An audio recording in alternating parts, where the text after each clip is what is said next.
Welcome back to Anvilquested, ladies and gentlemen. I'm Marcus Aurelius, and we are in the Dwarven equivalent of October of the year 156. Everybody's here, as you can see, ready to go out and explore the third, final, and most dangerous layer of Caverns, which we will be doing in just a minute. But we have to profile a dwarf first, so let's do that.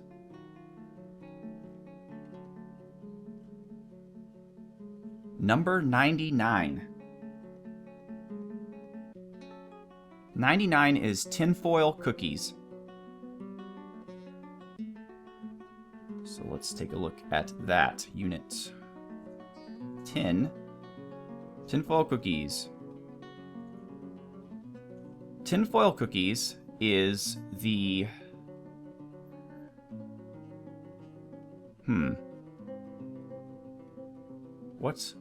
What gender are you, Tinfoil Cookies? Tinfoil Cookies is a he, and his quote is, "I don't really get attached to people." So he is the younger brother of Bumchafes and Lucius Silveraxe, the nephew of Sir Falconlord and Azrael, and Bronzebeard and Stephanos, and Rex, and Akiasta, and the uncle of Cameron, and the cousin of Lilu Multipass, Dr. Quacksalver, Jan, Maragas, Dr. Congo, Dr. Clinical, Garai, Throsil, Huga, Puggles, Mason, Tim Tebow, and Lazy Git. And friends with a number of people. And I've yet to meet someone with an enemy. Alright, Tinfoil Cookies. Let's see if we can do this here. Tinfoil Cookies. Alright. No, not Raw Weirdness. Tinfoil Cookies. Tinfoil Cookies Matulkib, which means danced net, is a 59-year-old dwarf nurse. Within the last week, he felt interest seeing his own fine bed, interest seeing his own fine chest, interest seeing a superior table, interest seeing a wonderful seat, fondness talking or visiting with their sibling, and sympathy after giving someone water. As a nurse, that's what they do, so that's awesome. We want them to feel sympathy. It makes them happy, I think. So within the last season, he felt contentment after eating a pretty decent meal, bliss during dining in a legendary dining room, interest seeing a fine door, relief after bringing somebody to rest in bed, interest seeing his own fine cabinet, satisfied at work, interest seeing a tastefully arranged fine slab, interest seeing a completely sublime floodgate, interest seeing a tastefully arranged superior statue, bliss after sleeping in a very good bedroom, disgust after being nauseated by the sun, and interest seeing a completely sublime weapon rack. So you would be led to believe that even if I wasn't cheating in terms of their emotions, that my dwarves would be pretty happy. Most of these things are happy, or at least neutral. He's a competent grower. Doesn't really have any nursing skills, I guess, but whatevs. And he has a bunch of rusty skills as well. Highest moodable is Crafts Dwarf. He can easily fall in love or develop positive feelings. He's quick to anger, more likely to throw tantrums and go berserk, but not in my fortress. He is often nervous, more likely to stumble obliviously and go stark raving mad. He has a greedy streak. He is stingy with resources and refuses to expend extra effort. He is quite polite. He is somewhat fearful in the face of imminent danger. He is extremely confident in situations requiring his skill. He tends to hang on to grievances, often acts with compassion, doesn't cling tightly to ideas, and is open to changing his mind. He tends to form only tenuous emotional bonds with others. He finds obligations confining. He is slow to trust others, but finds maintaining decorum a waste of time. He finds those that develop martial skills distasteful. That's weird because he has himself some martial skills in Marksdwarf and Ambusher, and dodging, but whatever.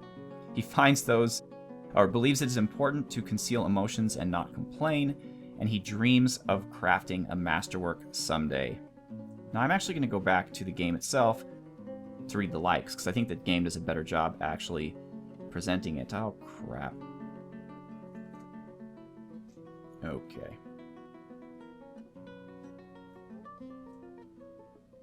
Okay. Oh, crap. Crap. We are looking at tinfoil cookies, right? Yes, we are. Okay. Feels like a completely different dwarf from looking at it here. Alright. He is incredibly muscular. He has a jutting chin. His sideburns are clean shaven. His very long mustache is neatly combed. His long beard is neatly combed. His hair is clean shaven. His ears are extremely tall. His copper eyes are round. His hair is chestnut. His skin is copper. His nose is somewhat short. You know, I forgot about the physical description. That wasn't in the dwarf therapist either. Well, that stinks. Anyway, he likes nice, lay pewter, pink tourmaline. Oh, it's good he likes lay pewter, because we have plenty of that in our fort. The color amber, mountains, battle axes, armor stands, though he doesn't like people who are in the military. Okay. And ballista arrows. When possible, he prefers to consume giant great horned owl, moghopper, pearl millet beer, and cucumbers. He absolutely detests bats. Okay, neat. That's tinfoil cookies. Alright, so let us explore the caverns. So first of all, let's get an idea of what we're looking at here. Okay, I guess that's as far as it goes. Okay, so we've managed to see quite a bit of this from breaking into the cavern at this point. So it is pretty wide open. It's really well put together. Oh wow, it goes up into multiple. Wow, this is our most wide open out of all the caverns. This is the kind of cavern that I like, where it looks like a real cavern. Like you can imagine it. You can wrap your head around it. Our first cavern floor, it goes up and down so much that it's hard to really picture it in your mind. But this one, you can picture it. You've got this giant bottom floor, right? This is the bottom of the cavern. And then as you go to the sides here or here, it goes up into a second floor, but it's more like a slope, a gentle slope up into a second floor. And so the only part we don't really see is this part over here to the east, or to the west, I'm sorry, and to the south and the west. So that's where we're going to go. If I can get this scrolling to work. Okay, perfect. Alright, so squads. C, D, E, and F. I'm bringing the house on this one. We're going to move... Well, let's check out up here, right? This is where... Okay, perfect. Let's go here. And that should open up a lot more of the cavern to us. So far, we just have some galena up here, which is fine, but we have plenty of that. Here they come. Oh, okay, opened up.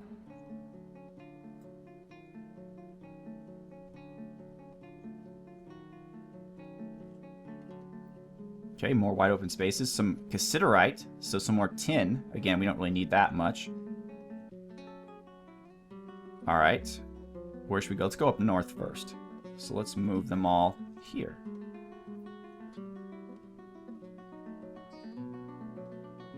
Whenever you guys are ready. There they come. Alright, so nothing spectacular. This is the... I could do something funny. I could dig into the wall here and have the lavas or the magma spill out all over the place, I guess, and fill the entire cavern floor with that if I felt like doing that. Okay, we have a little room up here. Oh, there's a dead bug bat. Must have been the forgotten beast that killed him. Alright, so we can see this pretty well. Let's go down here, everyone.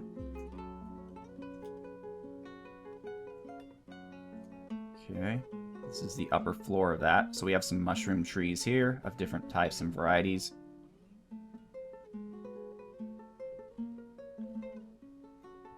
Come on, folks. There they come.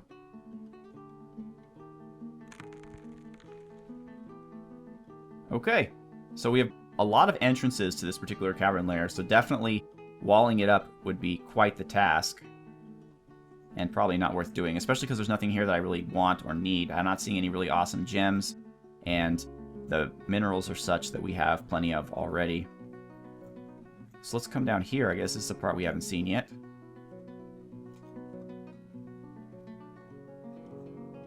Here they come. Come up and over, it looks like. Yep. Alright. I love that sound. It means we've discovered a whole bunch of new stuff. But again, just more cassiterite, more galena. We can mine that out in other floors without any trouble whatsoever. That pink gem seems interesting.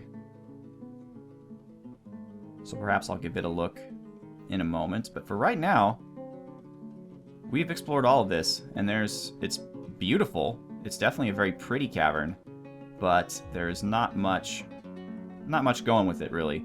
It's too dangerous to do mining in, and we can get all the stuff that we can get here elsewhere anyways. So squatties, oops, no, that's not what I wanted to do. C, D, E, and F, you guys are off duty. Go home. As soon as they get back in the gate, we will close it. No reason, really, to be here. Although... nah, I'll just leave it. I was going to widen the entrance, but I'll leave it as just one square. There's no reason not to. So what is the pink? Morganite. Okay. I don't think I need any of that. So now that we have done this, let's go back out. Okay, and let's see what we've discovered. So here's the bottom floor. Underneath it, we have their area, but nothing else, no cavern. Then, okay, we move up. Okay, so it seems to move up to the west. So it's sloping downwards to the east. And here's the top. This is mostly not much land here. This is mostly just open sky and the mushroom trees. There's a teeny little bit of land here down in the southwest, so it's kind of like a little ridge that the dwarves have to cross up.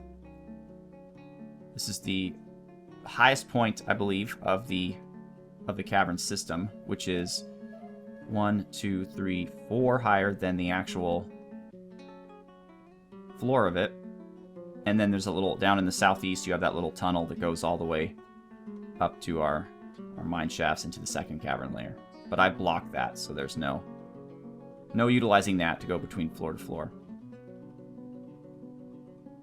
So that's the third cavern layer. It's by far, in my opinion, the most physically attractive, the most interesting to look at. But again, they just haven't done enough to make the caverns interesting.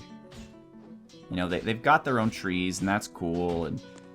But there's just, if there was something you could find in the caverns that you couldn't find anywhere else, like say if there was special weapons or special metals, you know, even some fantasy kind of stuff, like maybe mithril, you know, something that makes exploring the caverns worthwhile. Or if I've heard stories, there's little tribes sometimes of NPC creatures.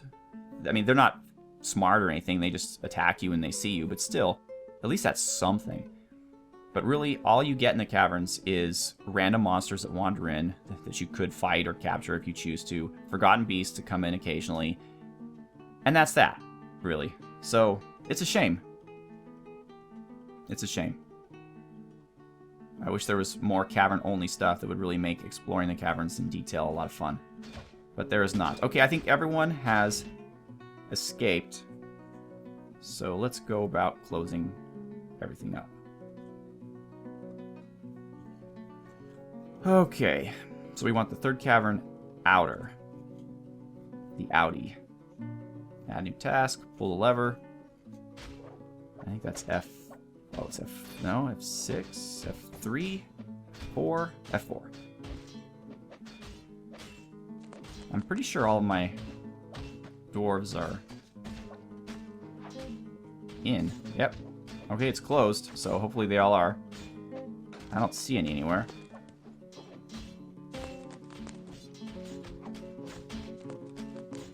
Okay.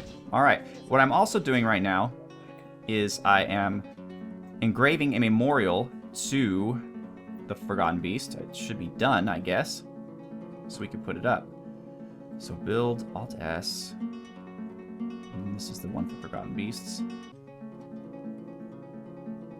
Let's see all of our church slabs. Nope, it hasn't apparently been delivered yet, so it's not quite ready.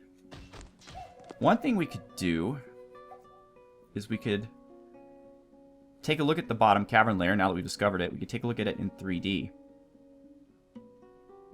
So let's do that.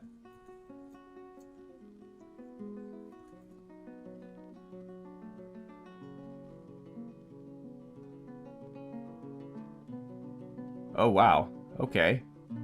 I didn't want all that. That's like information on what people are doing. Why would that be on Stone Sense? I don't know, but it's quite annoying. Can we not do that?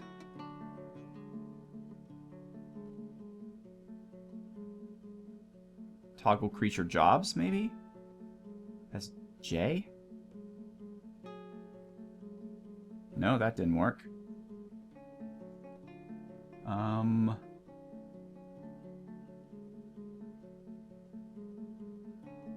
Yeah, I don't like this at all. I don't like this at all.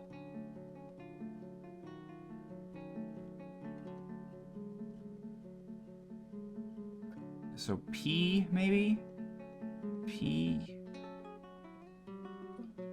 J... Huh.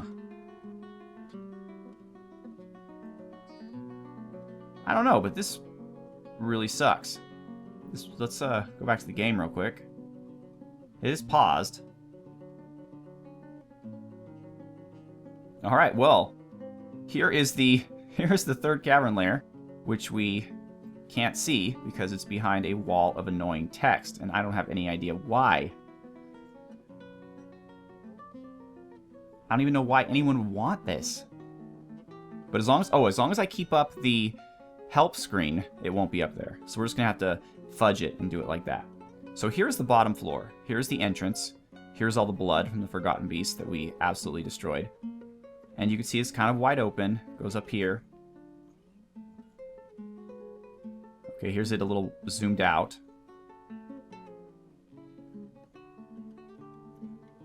Alright, cool. So then let's go up one.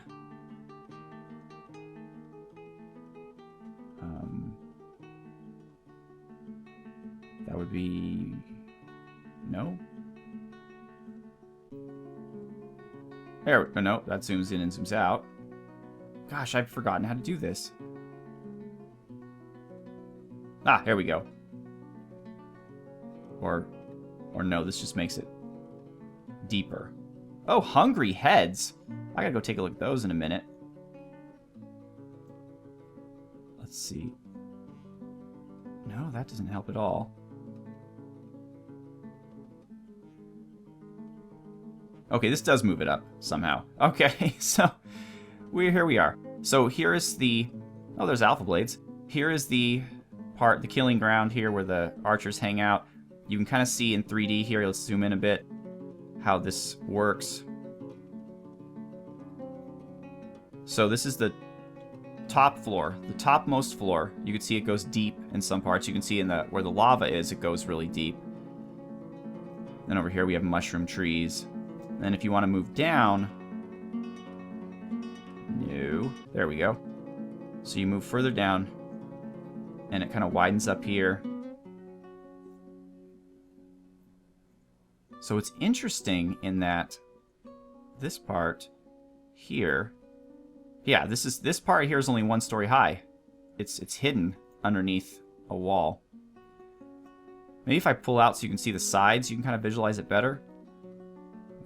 See how it's, in this case, there's the ground floor, 1, 2, 3 stories high. And there's our main staircase right there. So it's interesting, there's the magma. It's interesting, just hard to follow, I guess. Even in the 3D. So let's look at these hungry heads, though. Hungry heads. Okay, they look kind of like bats. A fearsome, long-toothed mouth the size of a man's head, flying on bat wings. It is found in deep caves. She is enormous yet skinny. Her hair is black. Her skin is black. Alright, so there's some hungry heads.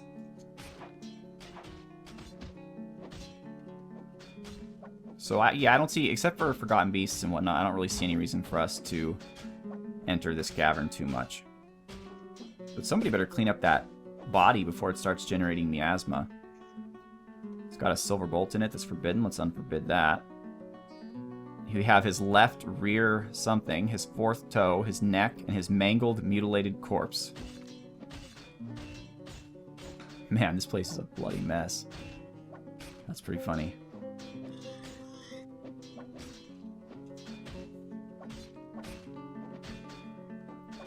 Alright, alerts? No. Alerts, inactive. Alright. Our furniture stockpiles are getting filled up.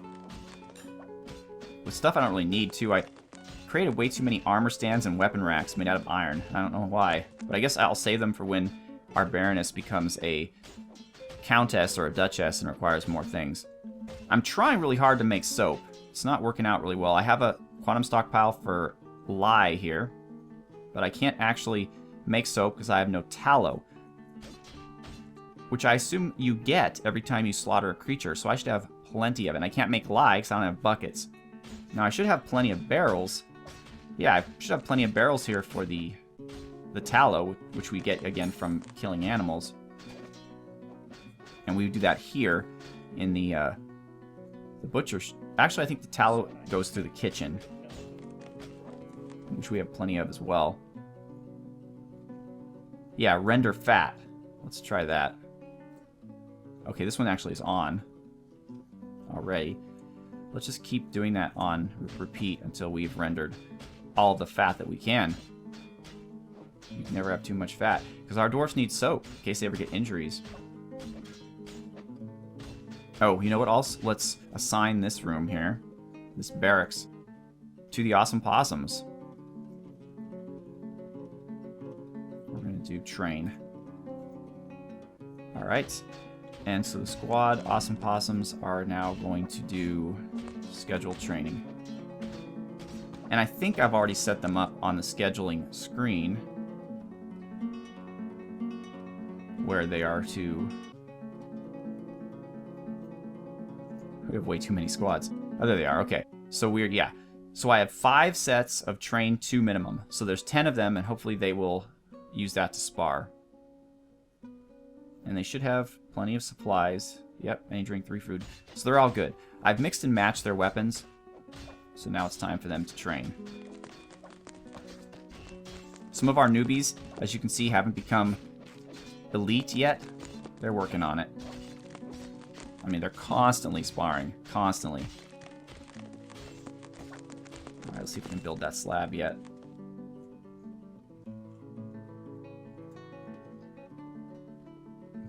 There we go. Ezru. Alright, so when that arrives, we shall read it, and that will be the end of this episode.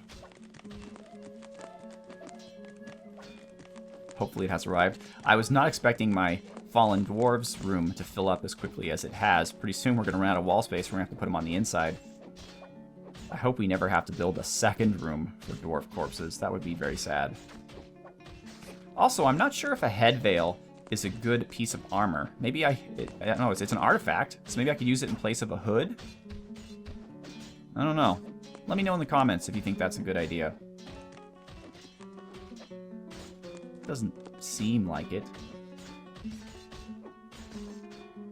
Come on, who's building this? Who's actually putting it together?